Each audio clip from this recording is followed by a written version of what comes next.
Oh, iya. Ana mulai Ya dulu udah ya. saya aja nggak apa-apa. Nah, nah.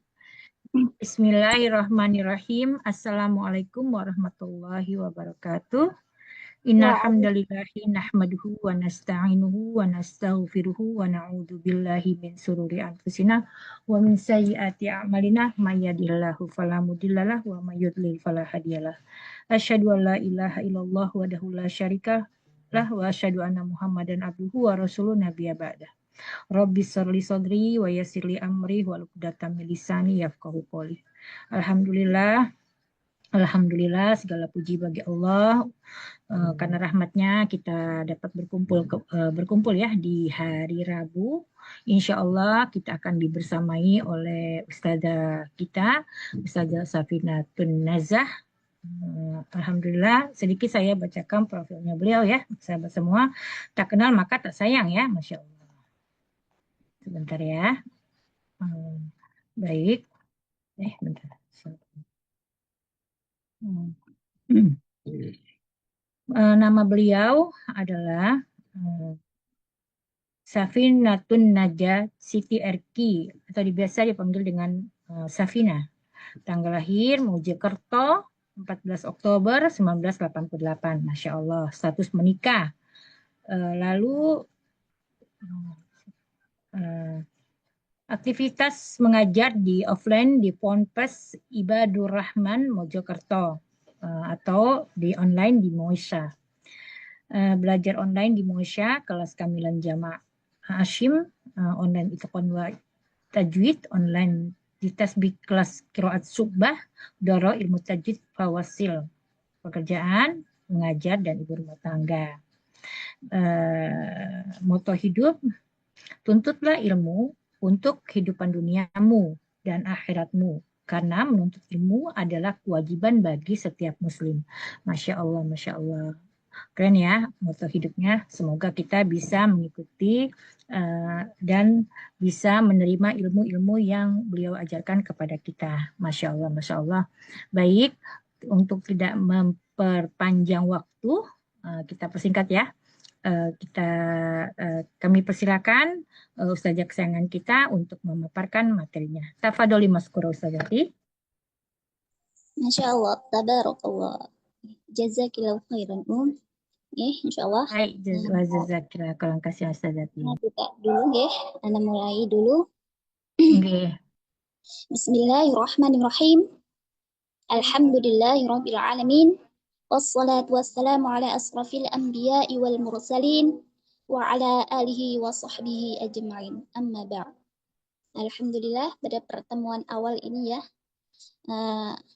kita bisa bermajelis ya, berkumpul dalam acara apa namanya, bertolabul ilmi ya di sini.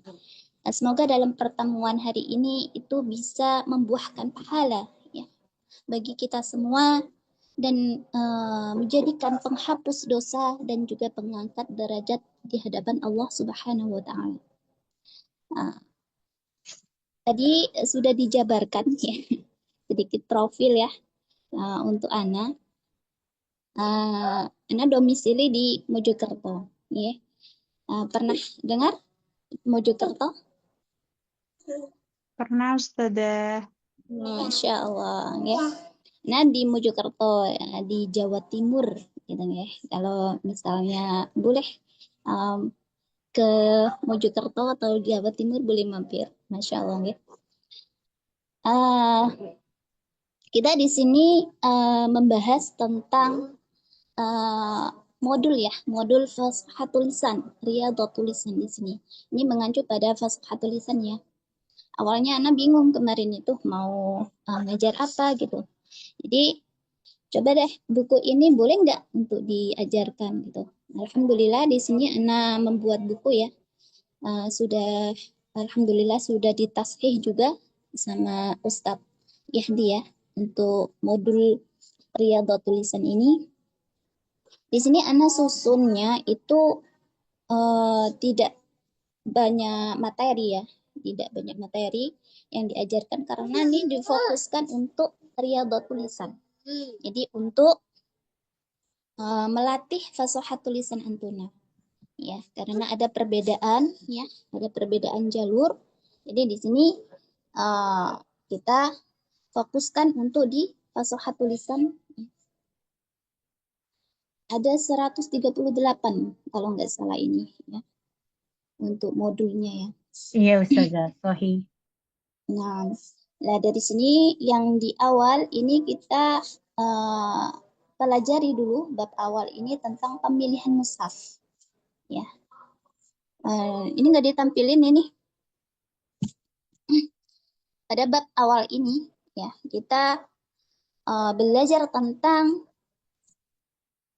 standar ya, standar mushaf ya, atau bisa juga dikatakan pemilihan mushaf. Karena kita harus paham mushaf apa yang kita pakai ya, itu harus kita pahami. Jangan-jangan langsung kita beli mushaf itu ya tanpa mengetahui apa yang kita baca gitu, standar yang mana. Karena hukumnya itu nanti berbeda. Nah, sebelum masuk di situ kita awali dulu dengan perkataan Al-Imam Ibnu Jazari ya tentang pentingnya belajar ya, pentingnya belajar ilmu tahsin ini ya. Dari perkataan beliau di dalam muqaddimahnya Al-Jazari ya, idh wajibun alaihimu muhattamu qabla asy-syuru'i awwalan ay ya'lamu makharijal hurufi was sifati liyalfidhu bi afsahil lughati. Ya. Di sini maka wajib atas mereka qura, yakni pembaca Al-Qur'an itu memperhatikan ya, sebelum membaca Al-Qur'an maka lebih dahulu mereka mempelajari tempat-tempat keluarnya huruf dan sifat-sifat huruf. Kenapa? Agar dapat mengucapkan dengan bahasa yang paling fasih ya di sini. Maka wajib ya secara mutlak bagi para pembaca Al-Quran sebelum mereka itu memulai membaca Al-Quran, hendaklah mereka terlebih dahulu mempelajari dan memahami tempat-tempat keluarnya huruf ya, huruf hijaiyah serta sifat-sifatnya, sifat-sifat yang mengiringinya agar mereka bisa mengucapkan huruf demi huruf tersebut dengan bahasa yang paling fasih. Sini. Jadi dalam penjelasan matan tersebut, ya, matan Al-Imam Ibnu Jazari, kita harus pahami. Nah, ketika kita membaca Al-Quran, ini harus sesuai dengan aturannya, dengan hukumnya. Makanya kita harus optimal ya, seoptimal mungkin berusaha untuk melafadzkan sesuai yang diinginkan oleh siapa? Ada yang paham? Diinginkan oleh Allah ya, sesuai dengan hadis dari Rasulullah yang diriwayatkan oleh Zaid bin Thabit ya. Sungguh Allah itu mencintai Al-Qur'an ya, mencintai Al-Qur'an ini dibaca sebagaimana Al-Qur'an diturunkan. Ya, hadis riwayat Ibnu Khuzaimah. Sini. Nah, dari perkataan tadi ya. Nah, kita bisa menyimpulkan bahwa membaca sesuai dengan hukumnya itu wajib. Namun, dari kewajiban itu ada batasnya, ada batasan. Yang mana batasan dalam membaca Al-Quran itu ada tartil. Ya, ada yang paham tartil itu apa? Ini belum tershare ya untuk modulnya ya. Ini kita yang di mananya Ustazah? Yang itu? Ini Sebentar. aja share yang Ana kasih tadi di Mbak Yuyun. Bukan yang ini. Yang Soalnya satunya beliau belum. yang ini. Nah, Ini coba deh Ana share. kasih ke Coba saya aja Ustazah, kasih ke saya. Beliau soalnya lagi kurang enak badan. Kasih ke saya aja, biar saya bisa Ini share. mana? Ana share di itu ya. Di yang mana? Di grup itu aja ya. Boleh. Di apa? Di itu Posisiin boleh. dulu lah ya. Nah, Nah, ini sudah share. di WA saya boleh Ustazah. Ana nggak punya Di jenengan. Saya Sinaga Febrianti saja. Yang Japri saja. Oh, ya, naam. Mm-mm. Sebentar. Namanya di situ beda, nah, jadi anak nggak paham. Tuh udah anak kirim ke Kentah. Oh, sudah. Udah ya, bentar. Jadi Pemilihan di mushaf sini ya. ya, tartil ini itu membaguskan pengucapan, ya, bacaan huruf-huruf Al-Qur'an dan mengetahui permasalahan waqaf dan ibtida. Tadi mau berisik kan? Jadi maksudnya di sini ya, batasan ketika membaca Al-Qur'an ini ibaratnya ya, kalau misalnya aturan itu ketika kita berkendara ya. Itu kan ada aturan ya, harus mempunyai SIM, ya, harus memakai helm ketika berkendara, ya. Kalau batasan di sini itu ketika kita berkendara, kita harus tahu batasannya di mana. Jangan asal kita berkendara gitu. Kita memakai kendaraan gitu, nggak tahu batasannya, ternyata di situ ada 2 jalur kan gitu. Ada yang 2 jalur, ada yang 3 jalur gitu. Nah, di sini batasannya agar kita tidak menerobos, ya, tidak menerobos uh, jalan lain gitu. Jadi batasan di sini seperti itu, ya. Nah, tartil di sini untuk membaguskan pengucapan. Maksudnya itu membaguskan pengucapan bacaan. Jadi ketika kita membaca ya, itu harus kita fahami, harus kita terapkan had dan mustahak hurufnya, ya. Bentar. Terus ketika kita membaca itu harus sesuai dengan martabahnya. Martabah di sini itu tingkatan, ya. Insya Allah nanti dipelajari di bab selanjutnya ya. Atau kita dikembalikan ya pada makhraj dan hurufnya, ya, makhraj dan sifatnya, ya. Jadi dikembalikan huruf itu pada makhraj, pada asal sifatnya.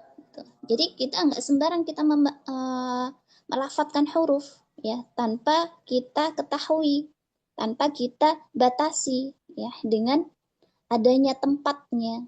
Ya, ibaratnya itu kalau kita di rumah ya, kita keluar dari rumah gitu. Gitu. Dari kita keluar dari makhrajnya, dari rumahnya. Jadi seseorang itu uh, kan punya rumah sendiri-sendiri ya. Nah, sama halnya ketika huruf di sini, dia mempunyai tempat-tempat sendiri, rumah-rumah sendiri. Jadi ketika kita melafalkan itu dari makhraj dulu, baru dihempas. Gitu kalau huruf yang berharokat. Terus ketika kita membaca juga harus sesuai dengan kadar porsi.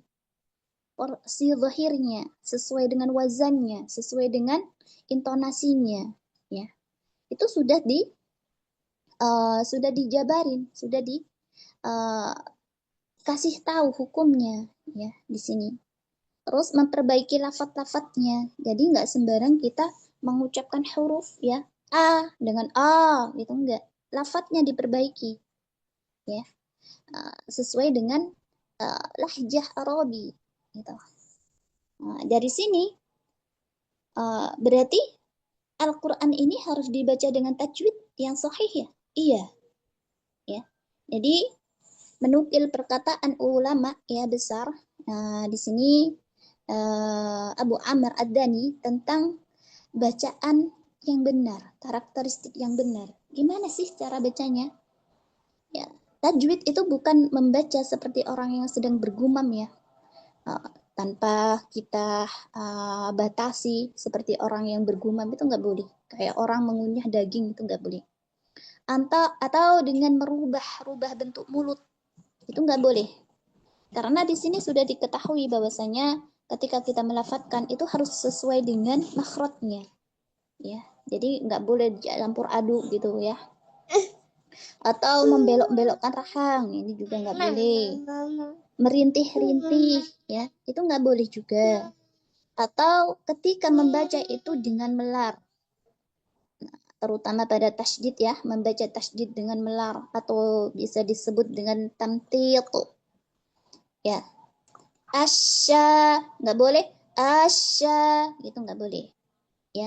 Atau Ya, tasjidnya itu nggak boleh dimelarin. Up, ya, nggak boleh. Ya, atau dengan memotong-motong mat, ya, dengan matnya itu dipotong-potong. Atau dengan memanjang-manjangkan gunnah, ya. Ini ada ketentuan ya untuk martabah gunnah ini, ya.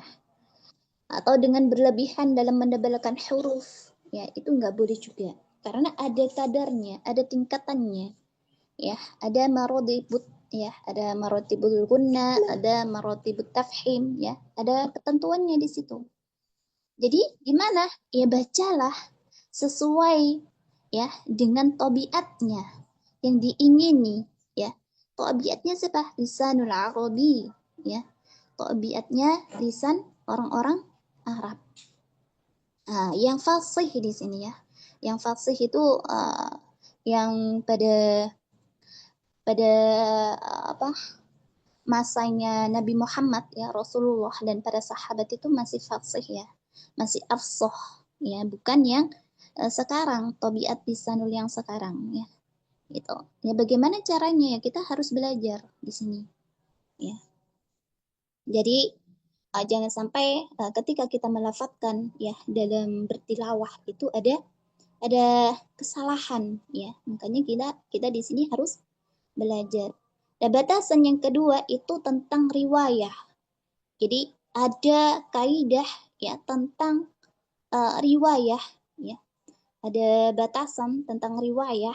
Nah, riwayah di sini itu mencakup qiraah, mencakup riwayah, mencakup torik, ya. Ya, di sini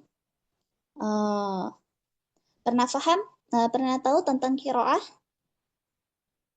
Kalau kita qiraah siapa? Menurut siapa? Hafiz an Asim Ustazah. Hafiz an Asim? Ada yang lebih rinci lagi? Hafiz an Riwayah.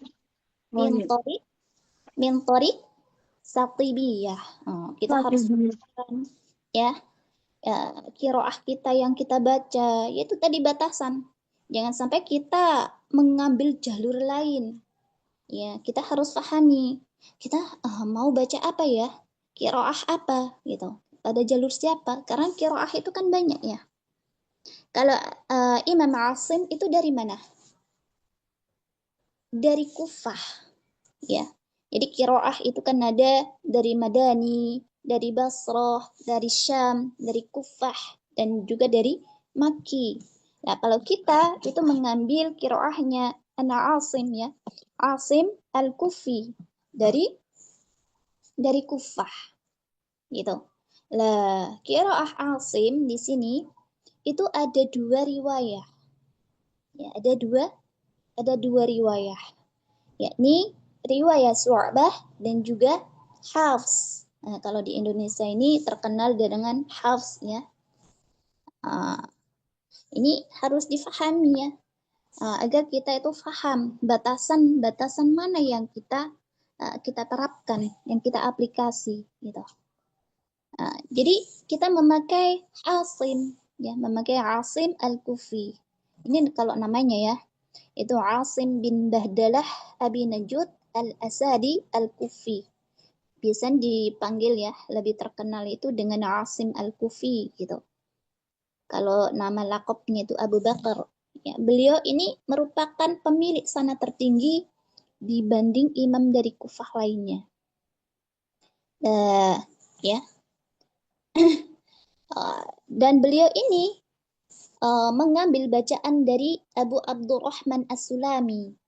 Ya, dari Zir bin Hubashi dan juga Sa'ad ibn Ilyas Asy-Syaibani. Ya. Nah, di antaranya di sini ada Abu Abdurrahman As-Sulami dan Zir bin Hubashi. Di sini akan menjadikan kita faham bahwa beliau itu mengambil dari situ. Dari tadi siapa? Abu Abdurrahman dan juga Zir. Nah, nanti ada murid beliau yang masyhur ya. Itu diantaranya adalah Hafs ibnu Sulaiman, Abu Bakar Su'bah bin Ayyash, ada juga Al-Ma'si, Al-A'masi, dan juga Abu Amr Al-A'la, Hamzah Al-Khalil. Nah, dari sini ya, beliau itu mempunyai murid ya. Bentar ya, adik masih ya, mempunyai murid ini. Ada dua murid yang terkenal yang sebagai perawi beliau, yaitu dari Hafs ya, Hafs dan juga Su'bah. Hafs di sini itu Sulaiman bin Al-Mughirah ya, bisa dikenal dengan Hafs ya, gitu, atau Abu Umar gitu, Al-Kufi. Ya, beliau ini merupakan anak tiri ya dari Imam Asim ya. Beliau belajarnya itu dengan cara ditalkin ya, ketika mengajarkannya dulu ya. Beliau juga mengajarkan ilmunya itu dari Baghdad hingga Mekah ya. Terus Hafs ini merupakan imam yang terpercaya dan kokoh, dan juga dobat di sini itu tepat. Beliau itu memiliki kemampuan untuk meriwayatkan Al-Quran. Makanya di sini beliau menjadi salah satu perawi dari Imam Asim. Ya, makanya kebanyakan di Indonesia ini kan memakai Imam Asim, Imam Hafs ya. Dan Imam Hafs dan Imam Su'bah itu bacaannya itu berbeda, ada perbedaan. Jadi makanya di sini dikatakan batasan di sini adalah riwayah qiraah. Jadi para ini, karena kita tidak semerta-merta membaca ya qiraah itu dengan langsung melafadzkan gitu, atau kita mencampurkan periwayatan bacaan itu nggak boleh ya. Jadi pada torik yang satu dengan yang lain itu terdapat perbedaan. Namun tentu saja perbedaannya itu tidak seperti perbedaan qiraah maupun riwayah. Di sini baik qiraah, riwayah, dan torik itu merupakan khilaf wajib. Maksudnya apa? Ya, ada perbedaan. Ya, perbedaan itu harus kita kenali, harus kita ketahui, serta dipraktekkan bagi bacaan yang kita gunakan. Contohnya, kita memakai riwayat Hafs an Asim min Tariq Satibiyah. Berarti kita harus membacanya dari awal hingga akhir pada bacaan tersebut. Ustazah, ada namanya jamak Asim? Ada. Namun ketika melafadzkan atau ketika kita membaca itu ada fawaid. Jadi nggak boleh dicampur adukan. Harus ada fawaidnya. Dan itu yang menjadikan batasan ya dari ketika kita membaca. Jadi kita mau belajar riwayat Su'bah gitu ya, tapi kita harus membaca riwayat Hafs ya juga gitu. Jadi ada fawaid di situ. Ya, intinya nggak boleh mencampur adukan periwayatan. Gitu. Dari sini ada yang ditanyakan? Ada yang ditanyakan? Atau masih bingung? Masih bingung. Jadi gini intinya, di dalam ilmu Quran, Al-Quran itu ada qiraah. Nah, qiraah di sini itu merupakan pokok ya, pokok dari apa yang kita baca. Misalnya kita memakai qiraah Asim, ya, kita kan memakai qiraah Asim ya, Hafs an Asim. Dan qiraah Hafs an Asim ini itu menjadi tujuan kita, pokok kita ketika kita membaca Al-Quran. Jadi antara qiraah atau riwayah itu nggak boleh dicampur adukan. Jangankan qiraah, riwayah saja nggak boleh. Misalnya Imam Asim tadi kan punya dua murid ya, Su'bah dan Hafs. Ketika kita membaca riwayah Imam Hafs, kita tidak boleh mencampur adukan bacaan Su'bah. Contohnya ketika kita membaca surat apa ya? Surat An-Nazi'at. An-Nazi'at, surat Abasa. Surat Abasa di situ ada lafaz wa ghassaqo. Kan gitu. Bentar ya. Ada lafaz wa ghassaqo. Ya, padahal kita kan dibaca wa ghassa gitu ya. Ya, kita kan membaca illa hamimau wa ghassaqo gitu kan.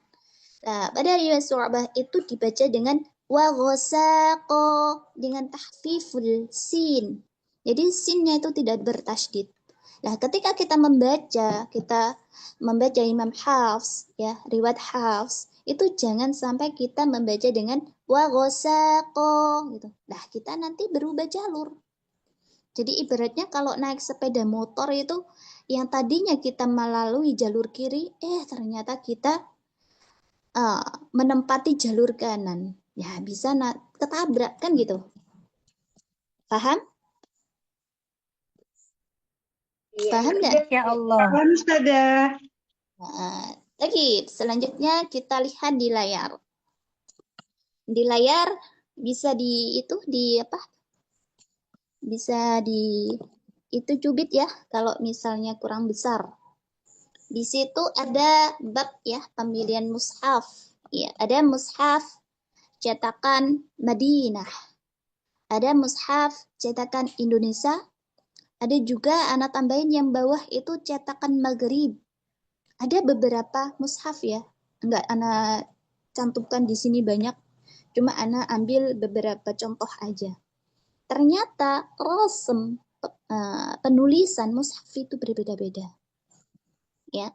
Misalnya pada mushaf standar cetakan Madinah di sini pada yang kiri itu ya. Itu mushaf Al-Qur'an yang dicetak di Madinah. Ya, Arab Saudi dengan standar penulisan dan tanda baca yang sesuai dengan tradisi qiraat dan rasam Utsmani. Dan mushaf ini itu dianggap sebagai salah satu mushaf yang paling akurat dan otoritatif ya dalam penulisan dan tanda bacanya. Jadi ini mushaf Madinah ini standarnya sudah internasional. Ya. Jadi mushaf yang sesuai dengan hukum ya, hukum bacaan gitu. Nah, makanya Ana rekomendasikan kalau mempunyai atau memilih mushaf itu di yang cetakan Madinah. Ya, standar Madinah.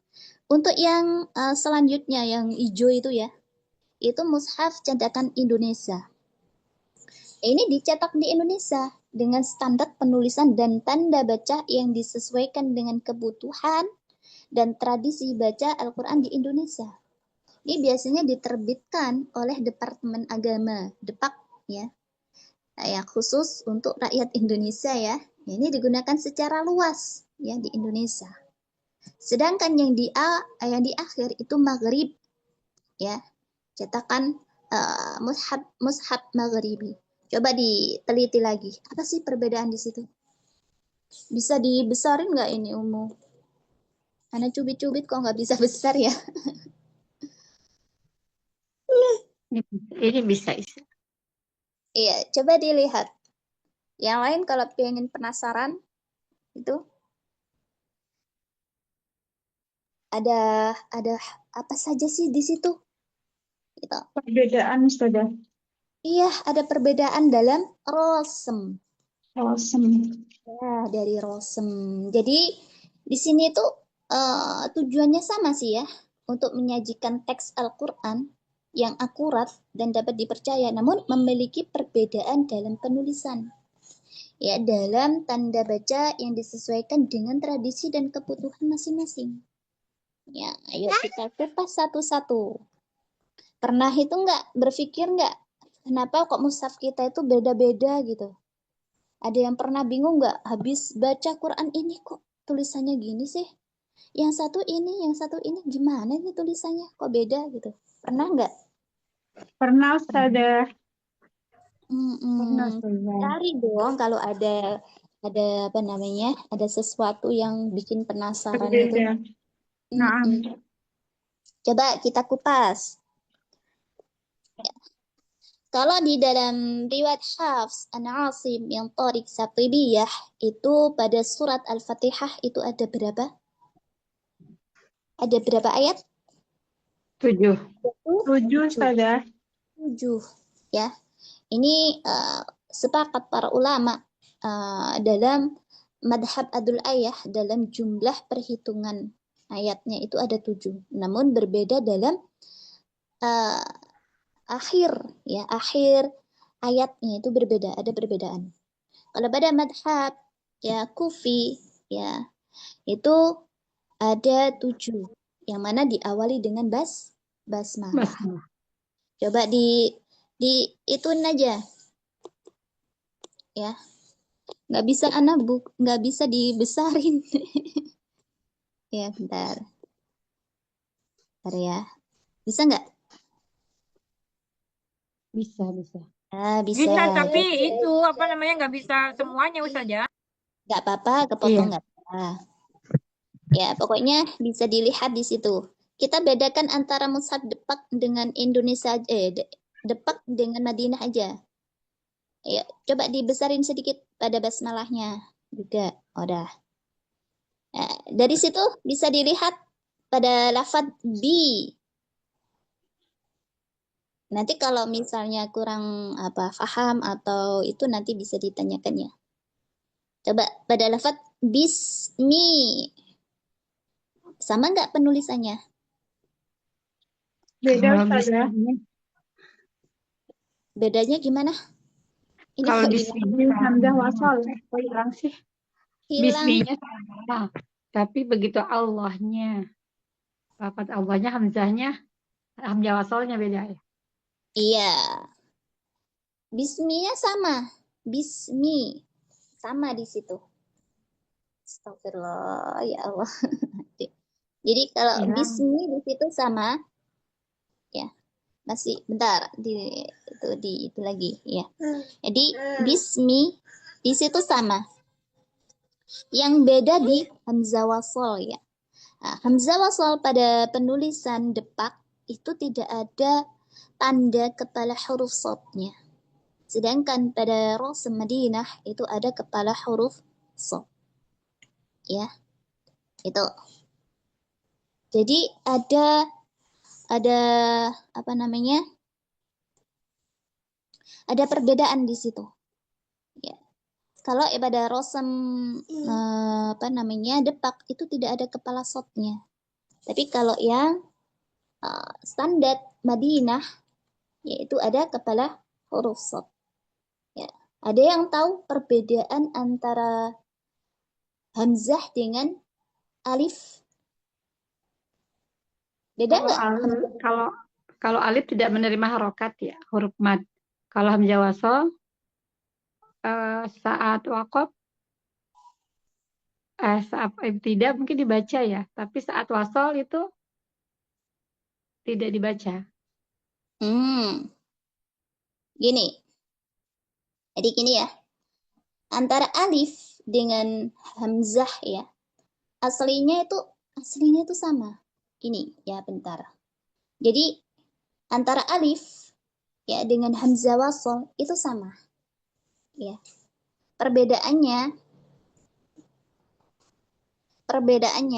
itu ketika ada di itu aja. Ketika di Rasm Utsman Madinah dengan Depak gitu. Jadi yang membedakan itu hamzah qotoknya. Ya. Hamzah dengan alif itu berbeda. Ya. Hamzah dengan alif itu berbeda. Yang membedakan kalau hamzah itu ada kepala huruf ain. Ya. Kalau dari segi rasm ya penulisan, kalau dari segi meringankan dari sisi tulisan, setiap yang dia itu diawali ya tulisan hamzah yang ada hamzah wasal bisa hamzah qotho. Setiap penulisan di awal hamzah itu pasti dia itu berbentuk alif. Ya. Di situ alhamdulillahnya dia ada huruf alif enggak? Ada alif. Entah itu nanti dia itu bentuknya itu hamzah wasal atau hamzah qotho atau qoti gitu. Tapi dia penulisannya alif gitu. Jadi yang bisa membedakan itu hamzah dengan hamzah alif dengan alif Kalau hamzah itu dia itu bisa diberi harokat, ya bisa di depan, bisa di tengah, bisa di belakang. Tapi kalau alif dia hanya bisa di depan dan di belakang. Kalau di tengah dia tidak bisa, ya dia tidak bisa dibaca gitu. Dia tidak bisa di tengah, gitu. Ya. Nah di situ pada alifnya, pada hamzah wasal di sini, alhamdulillahi, mana tadi? Bismillahi, ya. Bismillahi di situ merupakan hamzah wasal pada kalimat huruf. Kenapa? Ya pada kalimat huruf pada al, ya. Pada al di situ. Yang mana dia itu ketika ibtidak dari hamzah wasal tersebut dia diberi harokat fathah. Nah, kalau dia itu bersambung, hamzah wasalnya itu hilang. Jadi tidak dianggap gitu. Tertulis tapi tidak terbaca gitu. Bisa difahami? Bisa difahami di sini? Insya Allah Ustazah. Terus ada lafaz apa di situ? Allah. Allah ada perbedaan nggak di situ? Ada Ustazah, kalau di Madinah pakai hamzah wasal di atasnya. Tapi kalau Rosem terbalik ya, depak nggak ada. Nggak ada. Terus Allah, lafaz ketika Allah, Lamnya ada alif berdiri. Kalau di depak, kalau Madinah tidak. Ya, di sini perbedaannya. Ya, kita harus paham ya. Kenapa sih kok ada perbedaan di sini? Ya, ketika di Madinah itu tidak ada tanda untuk panjang, tapi di depak ada tanda panjang gitu. Kalau di depak itu namanya fathah qaimah, ya. Kalau di dalam istilah Rosem Madinah itu namanya alif shaghirah. Ya, kita kupas pada lafzul jalalah. Ya. Para ulama itu berbeda pendapat apakah lafzul jalalah ini merupakan mushtaq ya yang diambil dari kata lain atau dia jamid. Ya, tidak diambil kata lain. Tapi yang sahih itu pada lafaz Allah itu diambil dari kata lain ya mushtaq, yakni dari kata ilahun. Ya. Itu aslinya ilahun lafaz Allah itu. Terus asalnya dari kata al-ilahun di sini, ilahun di sini itu diberi al di situ, ya, agar menunjukkan bentuk dari ma'rifatnya yang diinginin. Apa sih maksudnya sesembahan ini? Itu kan masih secara global ya, sesembahan gitu aja. Tapi biar dia menjadi yang menjadikan ma'rifat ya yang diingini itu diberi al di situ menjadi al ilahun ya. Nah, di sini hamzahnya ya itu dihilangkan ya, di lamnya itu diidghamkan, dilebur menjadi allahu kan, hamzahnya itu dihilangkan yang tadinya ilahun menjadi allahu kan gitu ya. Dari sisi rosem ya, lamnya di situ kalau ada huruf lam yang berjajar ya, itu dia dilebur jadi satu. Ya, dihilangkan satu lamnya, diberi tanda tasydid ya. Ini. Makanya di situ pada penulisan lafaz Allah di situ lamnya itu diberi tanda tasydid. Ya, Allahu. Gitu kan. Tuh. Nah, lafaz ini dalam penulisannya itu ada perbedaan. Kalau pada penulisan mushaf standar Indonesia itu pakai alif fathah berdiri. Ya, fathah berdiri. Itu biasanya disebut fathah qaimah. Kalau pada mushaf standar Madinah itu namanya aslinya itu dia fathah alif shaghirah ya. Kenapa di situ ditulis dengan fathah yang datar atau tidur? Nah, itu dia. Karena ya, kalau tidak sama Ustazah ya. Enggak, di sini tuh sifatnya untuk menyelisihi. Menyelisih apa Ustazah? menyelisihi dari sisi lafaz, dari sisi penulisan ya, dari sisi huruf juga, dari sisi bacaan juga. Jadi kita menyelisih di sini ada tiga bentuk penyelisihan di sini ya. Jadi menyelisih dari sisi tulisan ya, diselisih dari sisi ucapan ya. Ada dua perkara di sini. Kenapa di situ kok dibedakan? Ya, karena nanti kalau dia itu dikasih tanda alif yang berdiri ya seperti alamin gitu, al-alamin itu nanti sama dengan penulisan ya. Ada sama dari penulisan dan juga dari sisi bacaan ya. Pada surat An-Najm ayat 19. Pada lafaz Al-Lata. Yang mana artinya itu berhala. Jadi sesembahannya orang-orang kafir. Ya, kenapa Al-Lata itu diselisih? Ya karena kalau kita berhenti ya, misalnya pada lafaz Al-Lata itu kita membaca dengan apa? Al-Lata.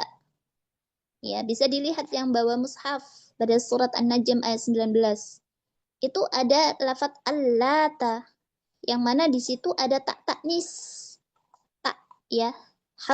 Huruf tak itu loh. Itu. Nah, di situ di sini dilarang ya, dilarang keras, sangat tegas larangannya, tasabuh ya. Dalam segala hal termasuk dalam penulisan lafaz Allah. Makanya di situ diselisihi. Kalau kita tidak menyelisihi, misalnya menulis dengan lafadznya alif shaghirah, itu nanti seperti penulisan pada lafaz al-latah, yang mana pada qiraah lain itu membacanya dengan huruf H. Jadi sama Allah gitu. Kalau pada riwayat lain ya, ketika waqaf pada gitu. Makanya di sini diselisih dari sisi penulisan dan juga dari sisi ucapan. Misalnya kalau pada lafaz ini Allah ini dikasih kayak gitu, itu sama halnya tulisannya seperti itu. Dan makanya di sini dibedakan antara sesembahan orang-orang kafir dan Allah itu di sini. Jadi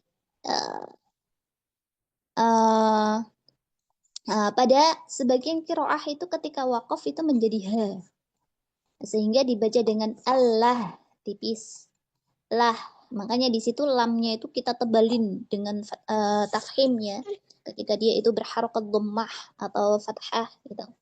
Ya, ini tujuannya untuk apa ya? Untuk menyelisih dari sisi tulisan dan juga dari sisi ucapan. Bisa difahami? Jadi makanya orang-orang Kristen itu kan kadang mengatakan Allah gitu kan. Ya itu karena sesembahan, artinya itu berhala.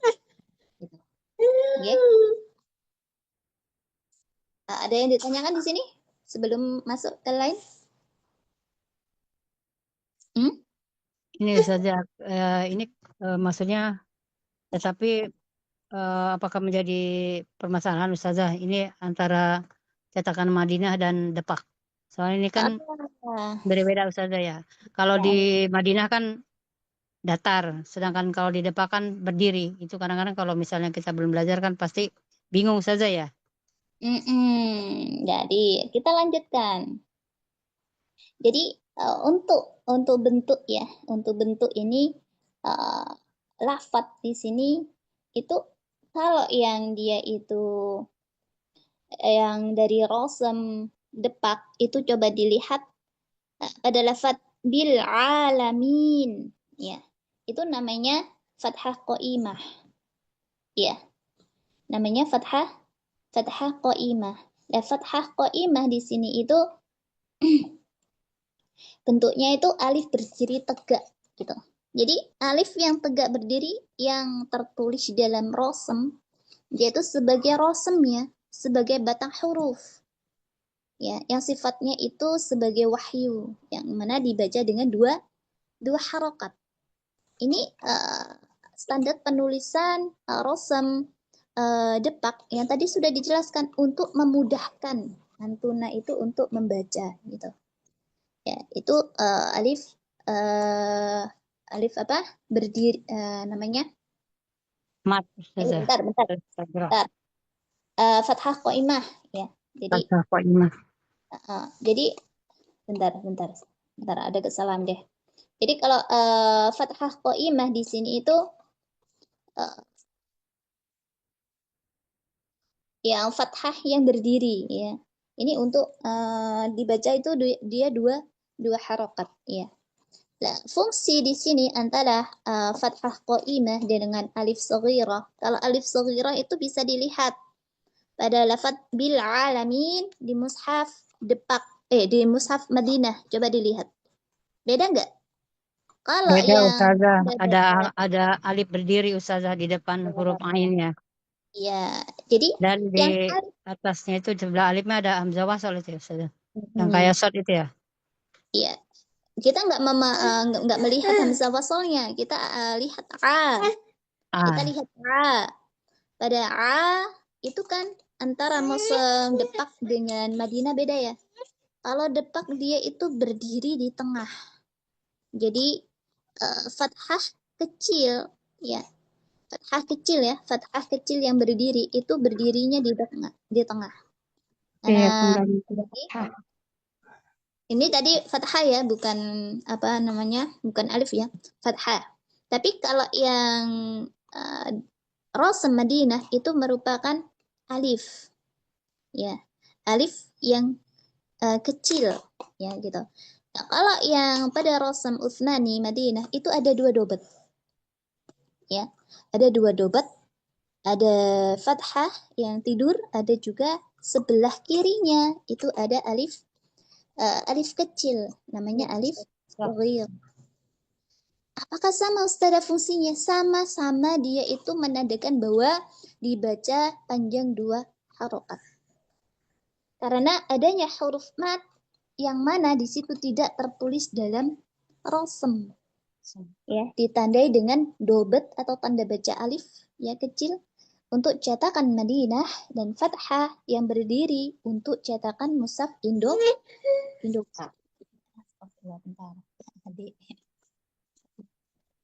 Jadi bahwasanya di cetakan mushaf Madinah itu tidak ada istilah fathah qaimah ya. Nah, harus hati-hati. Kalau di Madinah jangan disebut dia fathah qaimah, tapi alif shaghirah. Ya, kalau kita menggunakan mushaf cetakan Madinah itu ada istilah alif shaghirah.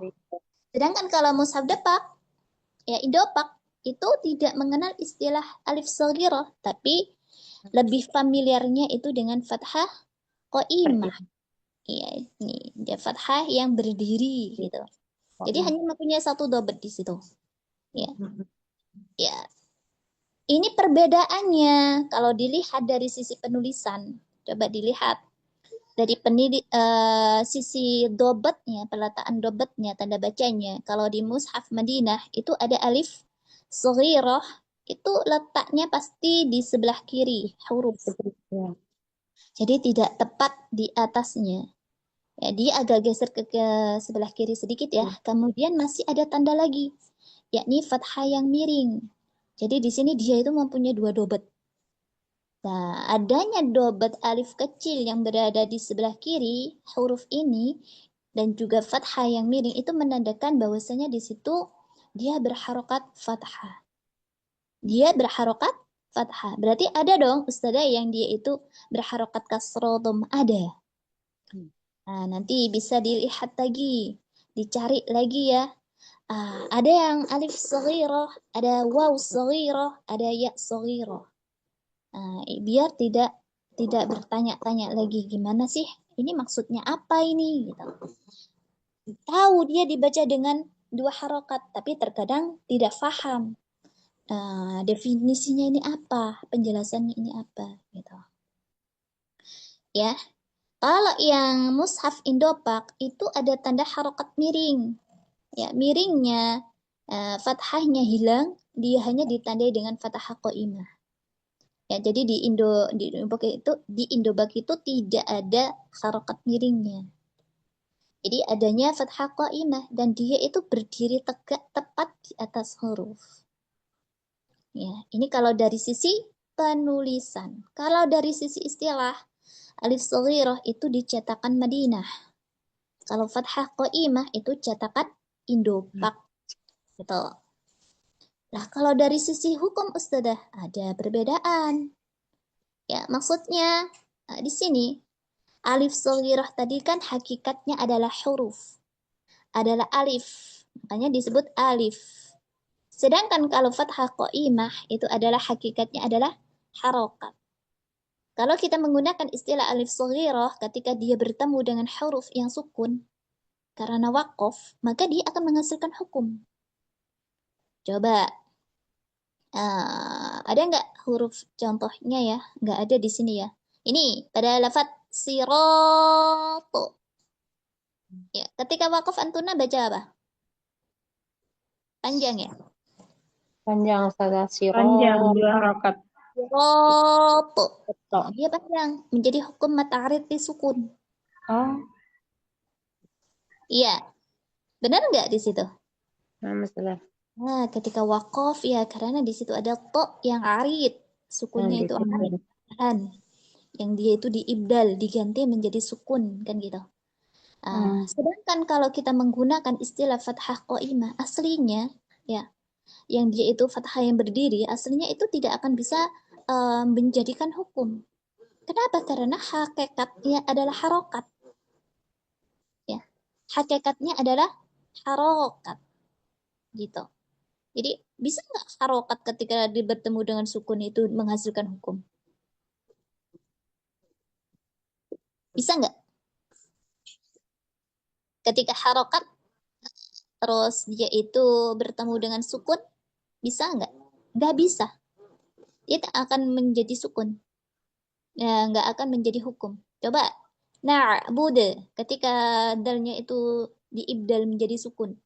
Ketika harokatnya ba itu berharokat dhammah terus ada harfu dal. Dia ada hukum panjang nggak?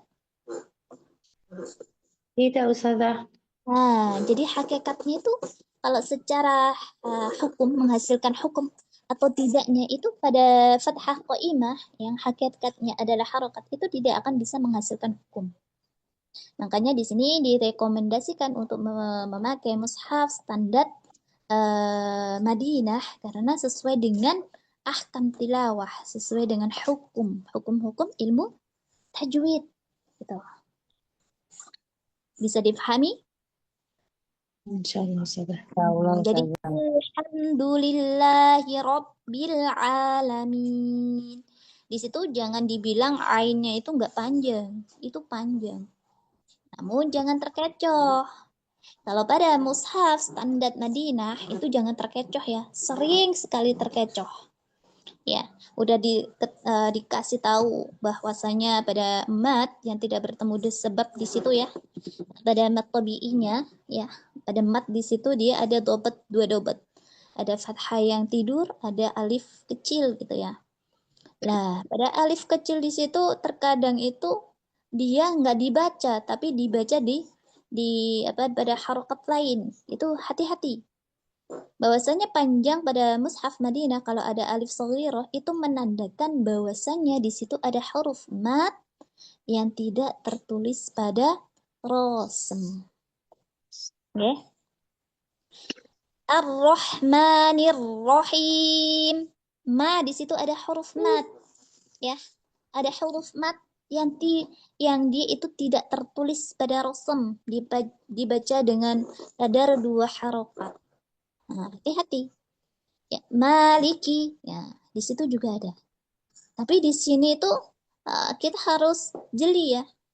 Karena kadang ya pada mat di sini itu ada tanda lain, ada huruf lain sehingga kadang orang salah paham kalau tidak memakai tidak memahami, tidak meneliti.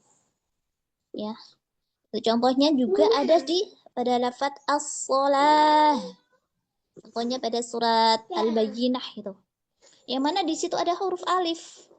ya, pada huruf alif yang diibdal, ya, diibdal menjadi huruf waw. Kadang kalau orang-orang nggak paham, dia dibaca menjadi apa? As-sholawah gitu. Nggak boleh. Bahwasanya waw di situ itu nggak terbaca. Dia merupakan ibdal ya, pengganti huruf alif gitu. Makanya meskipun ada tanda alif shaghirah, kita harus paham, kita harus jeli. Ya gimana caranya Ustazah? Ya belajar, ya. Jadi memahami ini untuk kedepannya ketika bertilawah, ya. Lanjut lagi, ada tanda apa aja di situ? Ada alif, ada alif shaghirah, ya pada mushaf Madinah. Terus ada apa lagi? Pada mat. Coba al-alamin, min di situ pada rosan depak, dia yaknya tertulis pada ada sukunnya ya. Sukunnya. Kalau yang Madinah, kalau Madinah tidak ada tanda sukunnya. Kenapa? Ya karena pada rosem Madinah itu orang Arab itu sudah paham bahwasanya lahjah Arabi itu sudah paham. Yang mana huruf mat itu selama-lamanya adalah sukun. Selama-lamanya dibaca dengan dua harokat. Sama halnya ketika lafadz Allah di situ pada lahjah Arabi itu sudah faham, sudah tabiatnya, sudah tabiat ya lisanul Arabi yang mana membaca lafadz Allah itu dia dibaca dengan dua harokat. Jadi meskipun tidak ada tanda panjang alif shaghirah di situ, dia tetap dibaca dengan dua harokat karena sudah tabiatnya lisanul Arabi gitu. Nah, alamin ya. Nah, dia tidak pakai sukun ya. Karena sudah selama-lamanya huruf mat itu adalah sukun. Jadi kalau ya madiyah, waw madiyah, alif madiyah itu tidak ada tanda sukun. Karena pada mushaf Madinah. Ya, beda lagi dengan lin. Jadi di sini ada rosem, penulisan rosem yang perbedaan antara lin dengan mat itu di situ. Kalau lin dia ada tanda sukunnya. Ya, yau, ya, maliki yaumiddin. Itu pada yau dia ada sukun. Ini membedakan antara huruf mat ya dengan ya ghairu mat. Dengan mat yang dia itu selama-lamanya sukun, dengan ghairu mat yang dia tidak, yang bukan huruf mat ya. Dia makanya diberi harokat diberi tanda sukun gitu. Paham? Nah, dari sini ada yang ditanyakan? Ada lagi di situ pada lafadz ihdina. Ihdina kalau pada rosem depak itu sudah diberi harokat karena intinya memudahkan ya. Memudahkan antuna untuk membaca bahwasanya di situ ada hamzah ya. Ada hamzah wasal pada kalimat fi'il. Yang mana dilihat dari huruf ketiganya itu dia berharokat kasroh. Jadi dia dibaca dengan diawali dengan apa? Harokat kasroh. Diberi harokat kasroh. Dina. Tuh. Ya, di situ. Beda nggak di situ? Beda ya dari segi penulisannya. Kalau pada rosem maghrib, coba dilihat. Coba di scroll ke bawah. Pada mushaf maghribi. Tidak ada tanda tapi dikasih tanda titik. Titik hitam. Itu merupakan tanda dobat ya. Kalau dia itu titiknya di bawah, itu dia diberi harokat kasroh. Kalau titiknya di atas, coba dilihat alhamdulillah. Ar-Rahmani. Jika ibtidah dari hamzah wasal tersebut, dia diberi harokat fathah. Gitu. Bisa difahami di sini? Bisa, insya Allah, Ustazah. Insya Allah. Kalau lagi ke atas lagi, kita cari perbedaan di sini. Coba di scroll ke atas tuh, yang Madinah dan apa? Depak. Screen-nya layarnya di scroll ke atas lagi. Kita lihat apa lagi? Ihdinas siratal mustaqim. Terus kita lihat di ayat ke-7. Ada perbedaan apa lagi di situ pada ayat ke-7? Bentar ya. Ketujuh itu di ro-nya Ustazah. Ro? Nggak masalah kalau ro. Enggak ya? Ya. Siratal ladzina An'amta alaihim. an'amta alaihim. Ada tanda apa itu di situ? Hamzah sama. Hamzah. Oh, bakal Tanda dipakai apa? Hamzah di atasnya Ustazah kalau di Madinah. Madinah La, pakai la, la. Hamzah. La, pada alaihim. Tapi di Tanda itu di wakaf kalau di Ustazah. Ada tanda wakaf di situ. Ada daun hati terbalik, katanya gitu. Iya. Tanda wakaf. Ada tanda daun hati terbalik. Ya, di sini ada tanda. Ini kalau pada mushaf kita, pada mushaf standar Indonesia. Bentar dia, kecil lagi. Ya. Ada tanda daun hati terbalik, yang mana di situ mengisyaratkan, memberi tanda bahwasanya ada akhir ayat pada madhab lain. Contohnya pada riwayat Warsh. Ya, pada riwayat Warsh itu ketika pada lafaz alaihim itu mereka berhenti. Kalau kita al-kufi itu wasol. Sehingga hukum mereka itu mengatakan ya menjumlah ya. Sama-sama dia 7 ayat. Tapi pada lafaz basmalah itu dihilangkan. Jadi lafaz yang pertama, ayat pertama adalah alhamdulillah. Terus di alaihim yang pertama ini merupakan ayat ke-6. Terus ghairil maghdubi sampai akhir itu merupakan ayat ke-7. Jadi para ulama itu sepakat bahwasanya surat Al-Fatihah itu ada 7 ayat, tapi berbeda dalam jumlah ya akhir ayatnya. Jadi berbeda dari akhir ayatnya. Gitu. Kalau pada madhab kita, siratal ladzina an'amta alaihim ghairil maghdubi alaihim waladdallin.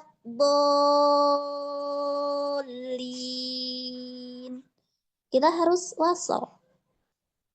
Kenapa? Ya karena dikhawatirkan nanti qabih dari sisi periwayatan.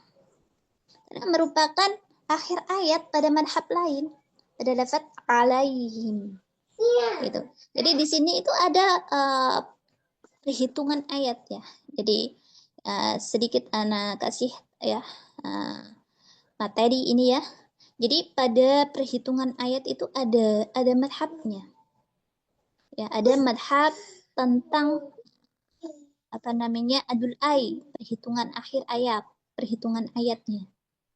Jadi ada madhab yang mengikuti madani al-awwal, ada yang madani akhir, ada makki, ada kufi, ada basri. Kalau kita mengikuti yang mana? Ya dari kufi, karena kita memakai riwayatnya Asim, ya pada kita memakai qiraahnya Asim dari kufi gitu. Jadi kadang kan ada ya yang kemarin itu apa namanya yang mengatakan nggak boleh berhenti di sini gitu. Nah, kita harus paham kenapa nggak boleh di sini gitu. Sah-sah saja, boleh-boleh saja gitu loh. Kalau kita memakai madhab lain, ya kan ada berapa ya? Ada 7 ya. Jadi ada al-madani awal, al-madani akhir, Makki, Kufi, Basri, Dimashqi, Himsi gitu kan ya. Dan perbedaan di sini perhitungan ayatnya itu berbeda-beda.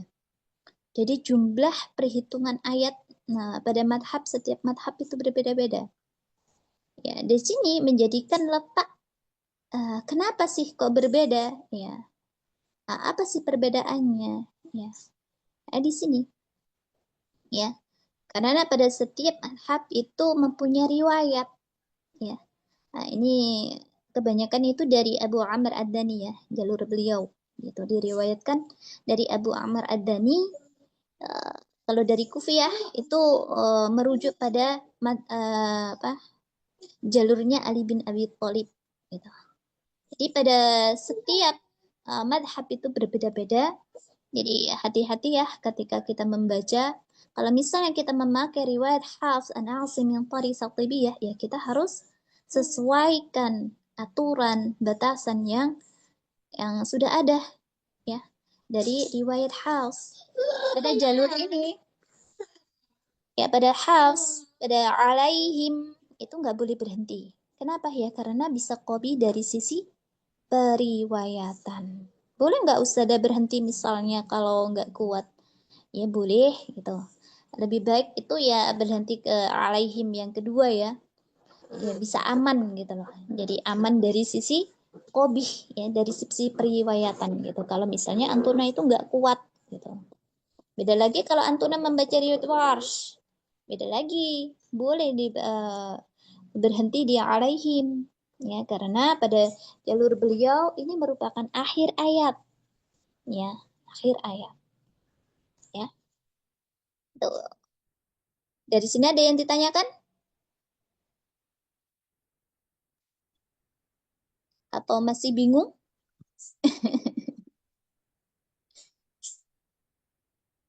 Ayo, jika Saja kurang, yang itu mau tanya, ini awam banget. Yang boleh. musab yang bawah Maghrib apa? Maghrib itu dari di mana tuh Ustazah? Gimana ceritanya? Itu mushaf yang Maghrib, ya. Ini yang diikuti dari kalangan Maghribi. Jadi enggak di sini gitu loh. Maghribi itu di mana? Coba Maghribi itu di mana? Awam banget, nggak ngerti soalnya saya baru denger. Iya. Jadi nggak usah nggak usah terlalu dipikirkan, ya. Sekedar Ini tahu ya. Ya, sekedar tahu aja. Tapi Ya, jarang, nanti nggak kalau pernah dipakai kan di sini ya, nggak pernah ya. pernah dipakai. Karena memang mushaf ini kan beda tempat, itu beda pengiriman. Itu gitu. kalau misalnya antuna itu kalau belajar kiroah itu nanti paham, ya. Ya, sekedar tahu Dan ya. juga ketika Baru dengar soalnya. ketika turunnya Al-Quran itu kan ada beberapa sahabat, ya, yang mendapatkan, ya, dari talaki, ya, dari Rasulullah, dan itu para sahabat zaman dahulu itu belum punya mushaf. Nah, mushaf di sini itu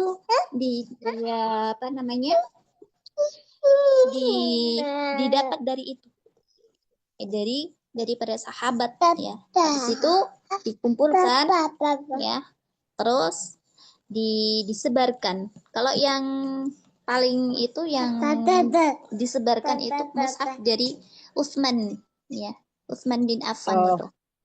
Makanya di sini kan kita memakai Rosam Utsmani, ya. Itu dari Utsman. Merupakan mushaf imam, ya. Gitu. Dan ketika pengiriman itu sesuai dengan beserta dengan imamnya. Alhamdulillah pada mushaf Utsmannya ini yang dikirim di Madinah, ya, itu banyak dipakai, ya, dipakai dari kalangan gitu. Yang paling termasyhur itu biasanya Madinah, ya, sesuai dengan bobot yang mudah gitu loh. Tapi tidak diitui juga ada mushaf lain, ya. Jadi ini sebagai ituan aja sih, sebagai referensi.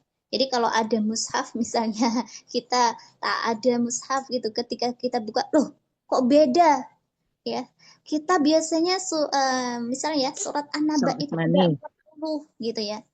Kita biasa memakai mushaf, di situ kita buka surat An-Naba ada 40. Ini di mushaf ini kok ada 41. Wah, ini ini mushafnya ini salah ini, nggak boleh dipakai ya. Jangan seperti itu dulu. Kita harus mengenal ilmunya. Bahwasanya setiap mushaf itu berbeda-beda sesuai dengan madhabnya. Sama halnya ketika kita belajar fikih ya, ada madhab Syafi'i, ya gitu. Jadi sesuai madhabnya. Kebanyakan kalau di Indonesia ini memakai mushaf standar Madinah, ya. Ke Madinah, standar Utsman, ya. Yang dari Kufi, ya. Jadi standarnya Utsman, terus dari riwayat madhabnya Kufi, ya. Gitu. Tapi kalau suratnya kayak gitu sama, misalnya Ustazah ada 114 surat itu maksudnya di mushafnya sama gitu ya? Kalau Sama. suratnya sama, yang membedakan adalah jumlahnya. Ya. Jumlahnya. Ya. Sebentar ya. Jumlah suratnya beda. Oh gitu. Iya, jumlah suratnya beda. Sebentar, Ana izin dulu untuk bukakan Mangga. pintu. Makasih Ustazah.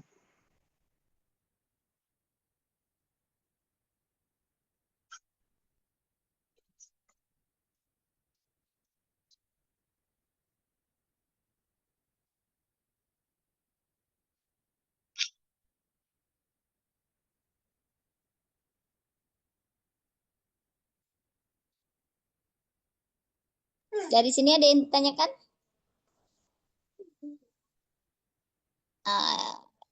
Untuk pelajaran ini ya, semoga bisa difahami. Jadi ketika kita memilih mushaf, itu harus kita sesuaikan. Harus kita fahami mushaf apa yang kita baca ya pada riwayat ini gitu. Kalau misal kita memakai mushaf Kufi, ya kita mengambilnya mushaf yang dari Kufi, madhab Kufi. Ya, seperti yang kita pakai di sini itu ada apa namanya standar Madinah dan juga standar Depak. Kalau kita memakai yang standar Depak, konsekuensinya juga seperti itu. Jadi ada huruf-huruf yang memang tidak sesuai dengan ahkam tajwid. Makanya kalau kita pengennya bertilawah saja, kita maunya bertilawah Ustazah gitu, tanpa banyak materi, itu bisa memakai mushaf standar Depak. Karena di situ memudahkan antuna untuk belajar. Tapi kalau yang standar kita pengen tahsin, kita mengenal lebih jauh lagi yang menyelami ilmu tahsin, itu aksanya memakai standar Prosen Utsmani Madinah. Karena nanti perbedaan, ya ada perbedaan di situ, ya ada kaidah yang perlu dijabarin. Kalau sesuai dengan ahkam itu nanti enak, ya. Nah, karena ada kaidah juga ya pada hamzah ya di situ. Bahwasanya hamzah itu dia bisa berdiri sendiri. Ya bisa ditulis di atas huruf alif, bisa ditulis di atas huruf ya, dan juga bisa ditulis di atas huruf waw. Ya, ada kaidah sendiri di situ. Kalau kita memakai standar Depak, itu nanti berbeda lagi. Jadi kaidahnya itu nggak nyatu gitu loh. Ya, gitu. Jadi pemilihan mushaf itu penting. Jangan sampai kita belajar ilmu tahsin untuk memperdalam ilmu tahsin, tapi kita memakai mushaf yang tidak standar ya dari ilmu tersebut, ya hasil bingung. Contohnya ketika Ana mengatakan di situ ada hamzah wasal. Hamzah wasal ada kepala huruf shad, ya, atau hamzah wasal hamzah qata ada kepala huruf ain, ya gitu. Ternyata di Depak nggak ada. Bingung kan? Nah, dari kaidah itu sini juga apa namanya berkaitan antara penulisan Rasul dengan kaidah ahkam tajwidnya. Nggih? Afan izin nanya Ustazah. Boleh. Itu ya kan itu terjadi di surat Al-Kahfi itu ya, yang itu kalau berbeda banget ya Ustazah, kan kalau di ini di Utsman yang Madinah itu kan di lafat yang mi'atnya sini, nah ya itu kan kalau di standar Kemenak ini jadi mimnya itu kan bersambung sama alif ya Ustazah. Padahal kan harusnya kalau yang di mushaf Madinah ini kan jelas kelihatan kalau itu nggak ada madnya. Kalau yang di Indonesia itu ada madnya, jadi maka sering kadang jadi salah baca ya Ustazah, itu harusnya pendek, jadi terbaca panjang gitu Ustazah. Gimana itu Ayat Ustazah? berapa? Ayat berapa? Kalau di Al-Kahfi itu yang mi'atin sini nafas datu tiska itu di ayat berapa ya? Itu kalau apa? Jadi kalau yang belum tahu jadinya kan di situ dibacanya jadi panjang aja ya Ustazah itu kan karena ada bersambung alif gitu. Iya, jadi ada perbedaan. Ya, ada kaidah di situ. Ya, ya Mbak, di ayat berapa sih? Nggak lupa ayatnya. Ya ayatnya lupa tapi di situ apa ya? Sering apa tuh sering dibilangi kayak gitu. Oh iya ini di sini memang benar yang harusnya dibacanya pendek tapi di sini kok tulisannya Iya, panjang gitu.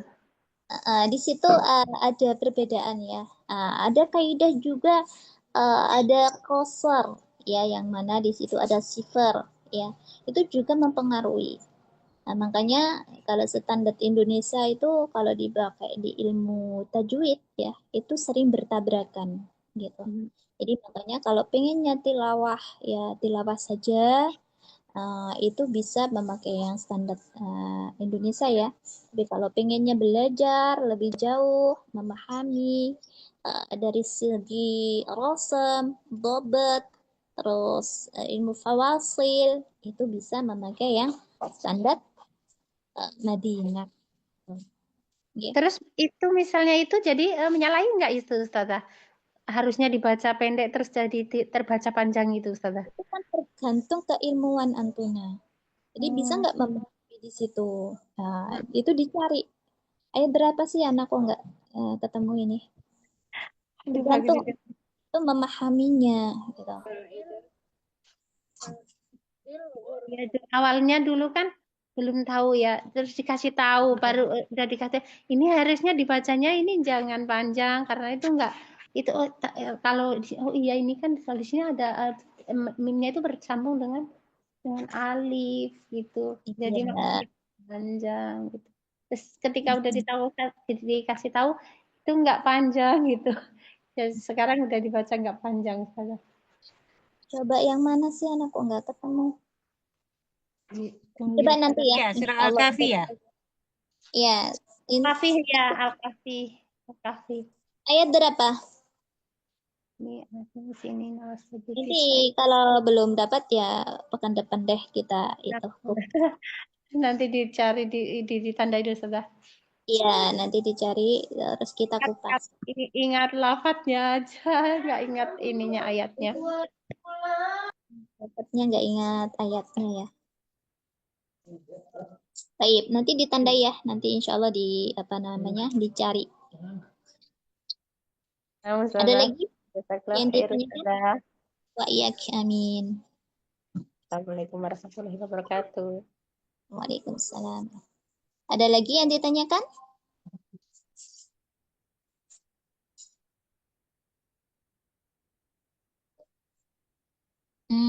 Kalau belum ada, kita cukupkan ya. Insya Allah nanti pekan depan kita masuk ke huruf hija. Ya, kita kupas di situ huruf hija dari segi bacaan, ya, dari segi apa namanya tulisan, ya, dari segi pengucapan, ya, pengucapan bacaan sama ya, gitu. Nanti kita kupas. Ternyata pada huruf hija itu ada beberapa nama ya. Sering kita baca hamzah ya dengan hamzatun, dengan atau hamz itu ada, atau pada harfu ba ada yang menyebutnya dengan ba ya, ba gitu kan, ada ya, ada yang menyebutnya ba. Nah, itu kenapa ya? Insya Allah nanti pekan depan kita apa nama kita kupas ya untuk penulisan ini ya, kalau dari segi pengucapan dan dari segi tulisannya ya. Baik, sampai sini dulu. Insya Allah nanti kita lanjutkan lagi di pertemuan yang akan datang. Jazakumullahu khairan sudah hadir. Jikalau ada kekurangan dari ana ya atau ada iklan-iklan ya dari ana pribadi minta maaf. Nggih. Ana akhiri dengan bacaan hamdalah dan doa kafaratul majlis. Alhamdulillahirabbil alamin. Subhanakallahumma wa bihamdika asyhadu an la ilaha illa an astaghfiruka wa atubu ilaik. Summassalam. Assalamualaikum warahmatullahi wabarakatuh. Waalaikumsalam warahmatullahi wabarakatuh Ustazah. Jazakumullah khairan katsiran Ustazah. Barakallahu fiik. Alhamdulillah Ustazah. Barakallahu fiik.